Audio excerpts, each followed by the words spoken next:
꽃다운 나이에 일본군 위안부 피해를 당하신 할머니들이 이제 50명밖에 남지 않았습니다. 아직까지 일본 정부에 성의 있는 사죄는 없었고, 그런데 위안부 할머니들이 일본 정부에 공식 사과와 법적 배상을 요구하는 국제 소송을 제기하겠다고 기자회견에 나섰습니다.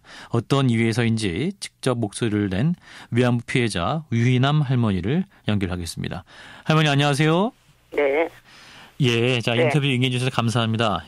자, 그저께 이제 기자회견을 하셨는데요. 자, 어떻게 해서 마이크를 잡으시고 또 기자회견을 하게 되신 건가요? 우리는 이제 나이도 많고 이렇게 아프고 죽을 날짜가 얼마 안 됐는데 우리 대통령께서도 선의를 베풀어서 좋게 한번 이웃나라로서 정치적으로나 모든 면에서 하해를 하려고 그러는데 저렇게 아베라 도도하고 거만하게 이렇게 우리를 무시하고 이래서 이제는 뱃노가 나와서 이제 사과해야 돼요. 뱃노, 그 천황을 말씀하시는 거죠? 예. 옛날이 말이지. 다 뱃노가 말이야. 군대도 조직하고 말이지. 다 자기 조상들이 한 일이니까 뱃노가 나와서 사과하고 배상해도 지금 너무 분하고 정말 말할 수가 없어요. 너무 무시받는 것 같고 그래서 더 이상 이제 말도 하기 싫어요. 예, 그러니까 이제 우리 정부와 일본 정부가 지금 논의를 하고 있습니다만 그럼에도 불구하고 굉장히 큰 실망하고 계신 거네요. 그래서 이제 어떻게 결판이 날지는 모르지만 이제 우리는 이렇게 무시받고 살았으면 됐지 뭐. 그놈들하고 싸우기도 싫고 뭐. 그렇게 덴노가 말이지 일본에서는 대단한 사람이겠지만은 우리는 대단한 사람이 아니거든요. 그러면 덴노가 나와서 이제 사과하고 예. 배상해야지 그렇게 생각하고 있습니다. 네. 더 이상 뭐 아베가 말이지 어떤 짓을 하든 말든 우리 상관 않겠어요. 예, 아베는 전혀 기대도 안 하고 일본 천황이 나와서 직접 사과를 해야 된다 말씀인데, 자, 네. 일본 천황은 어떤 식으로 사과를 해야 한다고 보세요?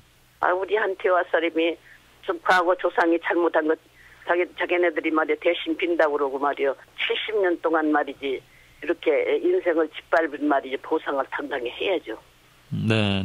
70년 세월에 대한 그러한 보상을 직접적으로 와서 또 사과를 해야 한다 이런 말씀이네요. 네, 너무나 분하고 그것을 자기네들이 용서할 수 없어요.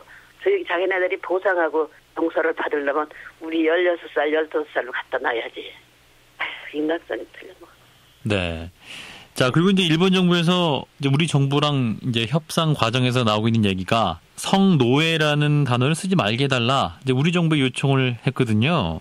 자, 이런 일본 정부의 요구에 대해서 어떻게 생각하십니까? 그놈들이 그렇게 틀려먹은 거예요. 그럼 법도 없고 경호도 없고 그렇잖아. 예. 그러니까 보시기에 일본이 일본이 무시받는 게 싫어. 예. 무시받는 게 싫어. 예. 그러니까 할머니 보시기에는 성노예라는 표현이 맞다고 보시는 거죠? 그렇죠, 당연하죠. 뭐. 예. 이제 그 함께 나눔의 집에서 생활하셨던 김혜환 할머니가 지난 11일에 돌아가셨잖아요. 그때 네. 마음이 어떠셨어요? 야르마이 하나 죽었잖아. 네. 죽을 때 안 됐지. 예, 같이 피해를 받던 할머니들이 같이 피해를 받다는 것도 인간적으로 말이야. 세상에 살아도 말이 사는 것 같지 않게 살고 치매가 걸렸으니까 말을 못하고 밥을 못 먹다 죽었으니까. 예. 자, 할머니 지금 이 시점에서 좀 제일 바라시는 게 있다면 어떤 게 있을까요? 이제 바라는 거 뭐 있어 진짜. 솔직하게 말이지. 사과하고 네. 배상하려는 것밖에 없어요. 예, 저희도 그 소송이 잘 진행되는지 명확히 보고 또 올바른 보도를 하도록 하겠습니다. 말씀 고맙습니다. 예. 네. 자, 위안부 피해를 당하신 유희남 할머니를 만나봤고요. 자, 이어서 구체적인 소송 취지에 대해서 들어보도록 하죠. 소송을 주도적으로 이끌고 있는 나눔의 집 안신권 소장을 연결합니다. 소장님 안녕하세요. 예, 안녕하십니까. 네, 우선 국제소송을 굉장히 많은 대상을 상대로 제기하셨는데, 자, 소송을 제기하신 이유는요? 일본군 위안부 피해자 어르신들이 1991년부터 지금까지 약 24년간 그 전쟁 범죄 피해자로서 그 가해국 일본 정부의 공직사자 법적 배상을 요구했습니다. 예.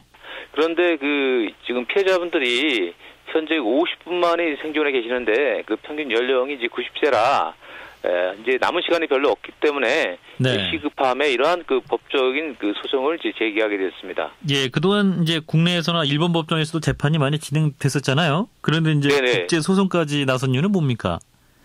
그 일본 법원에서 제기된 재판에서 그 일본 재판부는 이제 피해 사실을 인정하면서도 네. 그 공소시효나 또 청구권 소멸을 이유로 이제 패소 판결을 받았습니다. 네. 그들이 예, 그리고 한국 정부와 일본 정부와의 협상에서는 그 국가 간 한계를 할머니들이 많이 느끼고 있기 때문에 네. 예, 일본과 한국을 제3국에서 이렇게 소송을 이제 나서게 된 겁니다. 예, 그러니까 국제 소송을 하시면 더 좀 승소할 가능성이 더 크다 이렇게 보시는 건가요? 그러면? 예. 예.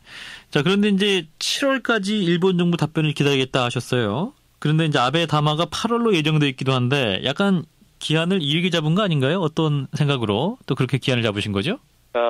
그 이번 재판을 이제 4년 전부터 준비했습니다. 예. 예, 그리고 이제 그 한일 수교 50주년에 큰 기대를 하고 있었는데, 네. 예, 뭐 막상 지금 보면 큰 진전은 없지 않습니까, 그죠? 예. 예, 저희가 이제 뭐 8월 아베 총리 담화를 큰 기대를 하지 않습니다. 그래서 네.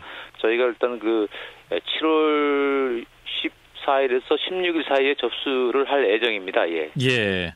그러니까 전혀 기대를 하지 않고 있다. 8월에 아베 담화 접차.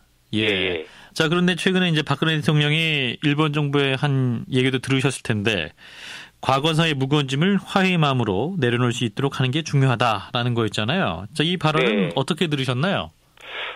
그래서 좀 현 정부의 대일 요구가 좀 바뀐 게 아닌가. 특히 이제 뭐 22일 뭐 발언이나 전혀 진전된 게 없습니다. 예. 그래서 이 일본군 위안부 문제를 좀 해결돼야 함에도 불구하지 않고 아직도 해결을 못했다는 것은 그 정부의 어떤 대일 요구의 실패라고 생각하는데 네. 그런 그 실패를 인정하기에 앞서서 오히려 그 할머니들을 짐으로 이렇게 폄하하는 것은 또 다른 그 할머니들한테 큰 상처를 주는 단어다 이렇게 저는 생각합니다. 예. 그리고 이제 지난 11일 그 김달선 할머니가 돌아가셨잖아요. 그래서 이제 50명까지 줄어든 상황인데 좀 할머니들의 심정도 많이 초조하시고 그러실 것 같은데 어떤 말씀들 많이 하십니까? 지금도 내가 이렇게 살아있음에도 불구하고 나를 그 매춘부로 이렇게 폄하하는 것은 이건 또 다른 그 어떤 가해다 이렇게 생각하고 예. 내가 살아있을 때 반드시 이 문제를 해결해야지만이 나는 죽어서도 영원히 이렇게 명예회복을 할 것이다는 그런 말씀을 하십니다. 예. 네, 그렇군요. 그래서 반드시 이거는 그 가해국 일본의 공식사죄와 법적 배상이 돼야 됩니다. 예. 이제 그런 노력들 빠른 시일 내에 결실을 맺으면 좋겠습니다. 말씀 고맙습니다. 네, 고맙습니다. 자, 위안부 피해 할머니들 쉼터인 나눔의 집의 안신권 소장이었습니다.